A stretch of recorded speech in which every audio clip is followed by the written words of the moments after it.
To me, it feels like just yesterday, but it's been quite a few years where I've been teaching the importance of savings and an emergency fund here on YouTube. Now, if you've not just been watching my videos, but actually actively listening to them, interacting with the other people in the comment section, leaving likes and sharing with the people who also require financial guidance, then by now you already have an emergency fund.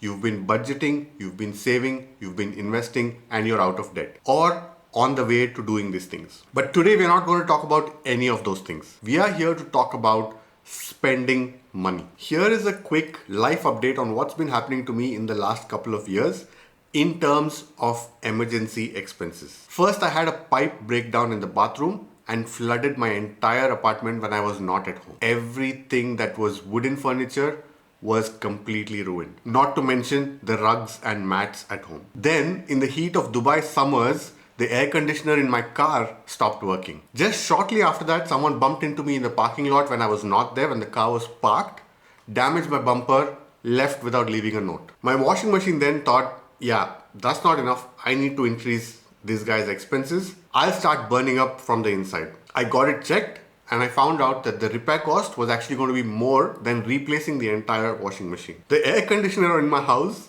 then decided, hang on, it's my turn, completely had to be replaced, and recently was admitted in the hospital for an emergency. So here's the takeaway from this story. It's not that these things don't happen. These things do happen, and that's why we have an emergency fund.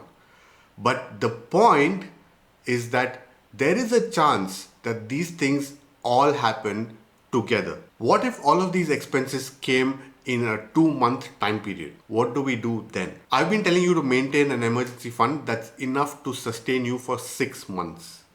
Let's say your monthly expenses are 3,000.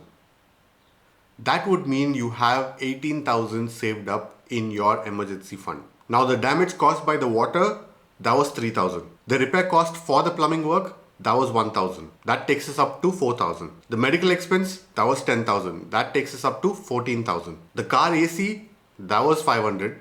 That's up to 14,500. The car repair on the bumper, that was 1,000.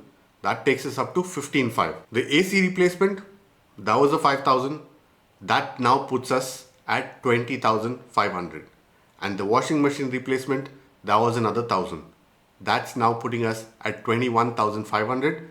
And that puts you 3,500 over your emergency funds that you've saved up. So where do you go for this additional 3,500 that is not budgeted for? I'll tell you where you go. You either go into your credit cards, get into debt, or you go and pull out your investments and take a loss if the markets are down at the moment.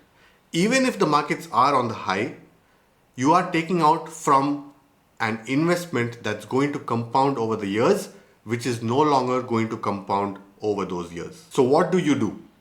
This is where spending comes in. You see, if I had spent some money on insurance on my home, then that would have taken care of the plumbing cost as well as the damage from the water. Now, while I was servicing my car regularly, if I had spent a little bit more and gone and checked out the AC, in addition to just replacing the engine oil and oil filter, then that would have saved me money from replacing or repairing that car AC. If I had spent money for someone to come and service my air conditioner at home regularly, that would have saved me a lot of money from having to replace the air conditioner at home. And of course, a good medical insurance can save you a lot of money in the long run from these emergency medical bills. But having said all that, I would have still have to pay on replacing the washing machine and getting the bumper on my car fixed. The bottom line to my story is that while you cannot do without an emergency fund because of things like my washing machine, where things do break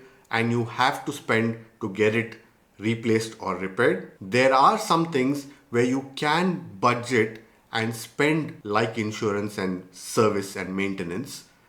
It can, over the long run, bring your emergency expenses way down. These maintenance, service and insurance expenses are known expenses. You can easily budget them on a monthly basis so that when you have these emergencies, you're not facing the entire brunt of it. It's not going to affect your emergency funds as much, not to mention your investments are not going to be affected and you're not going to get back into debt. Here's the kicker though, it's not just about getting insurance. It's not just about getting someone to come and service everything. It's about finding reliable people, reliable insurance companies, and packages that will actually cover you in those emergency situations. If you skimp out on these expenses, that's going to not only make you pay these monthly bills, but then you'll also be spending a lot when those emergencies do hit. Next, check out this video, but before you go, please don't forget to hit that like button and share this video with some of your friends who might need some financial help. I'll catch you in the next one. Take care.